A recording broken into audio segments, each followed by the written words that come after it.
Many people thinking of retiring or cashing out and maybe simplifying their life a little bit find that the house is the only place to do that. That's right, the equity that they've been paying into their home for the last 20, 30, 35 years is now their little nest egg. A lot of would-be, a lot of boomers, for example, have second properties. Even a lot of their primary residents are some of the assets that they now own that they can say, look, okay, maybe I don't have all of the investments in place. Maybe I don't have all the money and the cash flow, maybe even a 401k. I don't have the money where I'd like it to be. But if I cash out this house that we've been paying on and living in for the last 25 years, maybe we can move on and retire, downsize, buy a condominium. But wait a minute, 2025 is sort of an interesting year because we haven't seen low sales and slumping sales like we have since, 2008. US side of the border, Canadian side of the border, more or less the same issues seem to apply. Right now, statistics show in Canada that there's over 2,500 buyers actively looking, but not enough to say we're ready to pull the trigger today. They say, as a matter of fact, almost half of them are willing to buy single detached homes, but are waiting and thinking, well, you know what, maybe we'll hang on for another couple of years. See, because even with the recent cuts in interest rates by the federal government, that wasn't enough to trigger this activity. We saw some peaks back to 2022, 2023, where a lot of these houses were actually skyrocketing in value. Foreign investment had people buying up a lot of the properties in the hot spots, the cities like the Vancouvers and the Torontos of the world. So there was a vast abundance of external cash coming into the country, driving prices up. And a lot of people that were in the market already, had been in the market for 20, 30 years, saw massive escalations in the value of their homes. And they were looking at their overall portfolio saying, okay, maybe we don't have the investments, the savings. Things aren't exactly where we'd like them to be, but I'm sick of my boss. I hate my job and it's time to move on. Were some common sentiments that a lot of people were talking about. I mean, I heard it all over the place. I actually have a close relative of mine that actually lives in, the great thriving metropolis of Vancouver. But the thing is, he moved out there many years ago. I'm saying 30 years ago, when the market wasn't bananas like it is today. But what we're seeing is a vast amount of, currently, the only people really spending money on real estate right now are investors, people looking to rent out, rebuild, knock down, tear down, mark up. People looking to get in at low because prices are low. This is what's starting to happen. When prices drop, the expectation is, of course, people will start to move in. Typically, when you're talking supply and demand, and a lot of times people are thinking, hey, prices have started to come down on these homes. Let's go out and buy. You would think that starts to happen. But unfortunately, the perfect storm has created a situation where people simply lack the funds. And even if they have the money, like what we're finding is a vast majority, I would say about 41% statistically showed that first-time buyers, even for example in Canada, are able to qualify for mortgages $500,000 to $750,000. Means a lot of those people are taking a huge risk, and they know by looking around, repossessions of homes, repossessions or foreclosures, repossessions of cars. A lot of people are scared, even if they have the bank's approval. They're starting to realize that the bank's willing to lend them anything as long as they feel that there's a relatively good chance that they'll get their money back. But the fact remains is, while a lot of people are qualifying and a lot of people are browsing, most people are just hanging tough. And statistically, it shows the latest stats, even with the Bank of Canada, saying, look, we've got to motivate, we've got to get people buying again. How do we do that? Well, they utilize the one lever that they have. Yes, interest rates. So recently, the Bank of Canada dropped interest rates, just like the Fed in the US. They're looking at, okay, recent bank drops. Of course, that didn't instigate enough, although there was a chronic uptick or a mild uptick. The fact remains is, even buyers in the US are not simply there. A lot of people are just sort of, battening down the hatches. Now, unfortunately, even with the rate cuts, and there's talk already that the Fed may do another rate cut here by the end of the year, they all for the reason of trying to get people to buy. So right now, if you are a buyer, you've got money in hand, as these investors, this 27% of investors are starting to find out, this is a great opportunity. Why? Interest rates are just got cut. Prices are slumping. I mean, we could talk 2008. They're not 2008 prices, but in terms of the market activity, we're pretty close to that 2008 point. And things are just going off the rails. People don't have the money. And even if they do, they're pretty much panicking and scared. Now, I can tell you, we sold our parents' house last year. And I could say we sort of hit what was the end of, there was a bit of a hot time. There was a bit of that time where things were still moving and you could still get, you can get a lot of money when you're selling your house. It was really more of a seller's market. And as a seller's market, you pretty much name your price and people were willing to jump at it.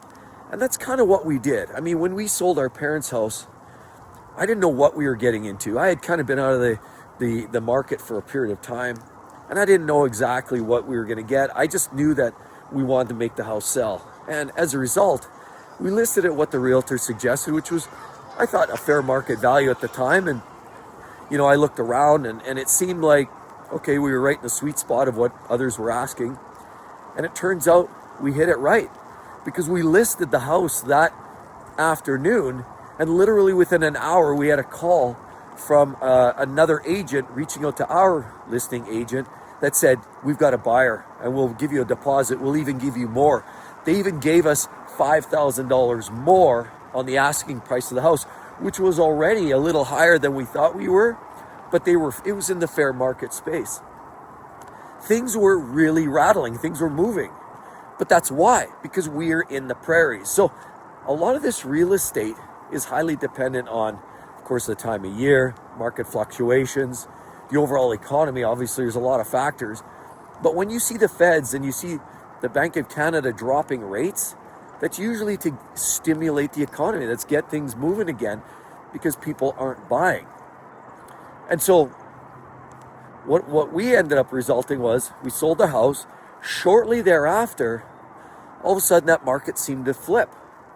And in the last probably 6 months to 8 months, what we've seen is the market turn from being an absolute ridiculous seller's market, which we experienced and we were in the midst of, and thank goodness for that, to something that was much more of a buyer's market.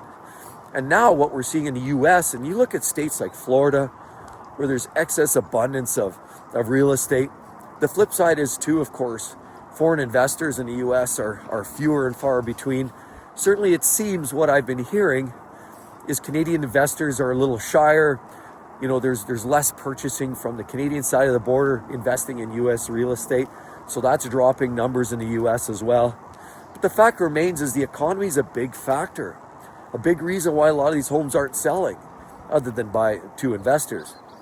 Now that being said, if you're looking at trying to get into a house, it's easy. Right now it's a buyer's market. Interest rates just got cut and things are looking pretty good. There's a lot of inventory out there. Maybe not in the big hot spots. You look at places like the Vancouvers, Torontos, go to the big corners, even the US. You're always going to have, prime real estate's always going to have value. But what you're finding now is the luxury condos and the luxury homes and the larger homes are not doing particularly well. And there's a great opportunity for an investor. There's a great opportunity for a first-time buyer even. That being said, what we're seeing is as much as 50% or 51% of first-time buyers in Canada need some sort of external support from family, friends, because they're still not able to buy, but they're willing to make the move because times are right now as a buyer. The flip side is, as an older person, if you're thinking about, I don't have the 401k, or maybe, my RSPs are not as much as they'd like to be. And, maybe you're a little early for, Social Security or any of that other, maybe you don't even qualify for OAS or any of those other security programs, but you want to get out and you want to get out sooner than later. The thing is changing here in 2025, and what we're seeing, and what, from my perspective, and I'm not an analyst, but from what I see and from my seat of the pants and from my perspective, is things have changed. It's gone to a total buyer's market. And that means sellers who are looking to liquidate some of their equity and move into something a little smaller, assisting to an earlier retirement, get out, downsize, if you will. That seems to be a little bit more of a conversation in difficulty, in a transition that, well, almost everything will sell for the right price. The real question is, can you get that equity out that you hoped you would get? I mean, what we've seen time and time again here, the ups and downs, the ebbs and flows, it's always a waiting game. In real estate, it's a long game for sure. But sometimes, as retirees, we don't always necessarily have that time. Time's not on our side. And that being said, time not being on our side, the idea of ensuring that you hit the market right, that you're selling when your house is worth the most, is obviously going to optimize. If that's a big part of your nest egg, if that's a big part of how you plan to spend your future is off the equity of that home that you built, paying mortgage payments for the last 30 years, well, then you want to make sure that you're getting out at the high point. Problem is, right now in 25, this isn't the high point. The market's gone to a buyer's market. And now a lot of people looking at capitalizing are literally in a position where they're possibly going to struggle in turning that into liquid. The flip side is, two recent rules and regulations, particularly in Canada. Now, if you're a boomer and you happen to have a second property, now they're talking about capital gains. Capital gains applies now to a second residence. They're even looking at possibly a gains tax to apply even on your primary residence. Now, while that's not in there yet, that's not come to fruition, there's lots of debate and discussion about that. So for people looking to try to turn their equity into profit, either just pure profit or just a means to live and survive, that's becoming a much, much tighter bandwidth, if you will, and a much more difficult discussion. So anyway, I just want to drop the line here. 2025, as a retiree, it's not quite the same. There was a time when you could cash out, you'd build up your nest egg. After 30 years, you're like, that's enough, I'm going to buy a small apartment. You could cash out, you put $200,000, $300,000, $400,000 in the bank, call it good, you sail off into retirement. But it's not so simple these days. Fluctuating markets, instability. I mean, there's foreign investment. There's lots of things going on right now. And just for the sake of, the instability in the market and the economy in general, has a lot of people really questioning whether they even want to invest in anything. Right now, it's almost like if you've got some liquid, if you've got some money in the bank, a lot of people are just saying, you know what? They will hold on to it. At least it's got some value. A house, not so sure. I mean, the market, the market values are up and down. And you buy in one day and 2 years later, the market has fallen out. I mean, ask a lot of investors and people, say in states like Florida, who were trying to get in and, trying to capitalize and saw the market fall out. There's lots of different places like this. Even on the West Coast in Canada, there's markets and spaces where, people bought in thinking, I'm going to invest in these luxury high rises. They did that. And all of a sudden the market shifted. Sales went through the toilet. Interest rates stayed high. And now all of a sudden they couldn't give their properties away. A lot of people were defaulting. A lot of investors were losing their shirt. So ultimately, 2025 is a different year for investment. I'm not an analyst. I'm not a real estate expert. I am, however, somebody who's in the market, understands it to a point because, I see the ins and outs. I see the foreclosures. I have good friends in the banking business who constantly tell me about what's going on and seeing foreclosures on the daily. It's absolutely heartbreaking. But the flip side is, as an older, possibly would-be retiree, you want to look at getting out. Get out when the market's high so you maximize your yield. But check into that capital gains because that's a real thing, especially on a secondary residence. Anyway, I know we're a little bit numbers today, everybody, and I really appreciate you sticking around to the end. But it's a fact. It's something to think about. If you're aging and you want to somehow think about early retirement, sometimes selling your residence, downsizing, is what it takes to do that, to make that happen.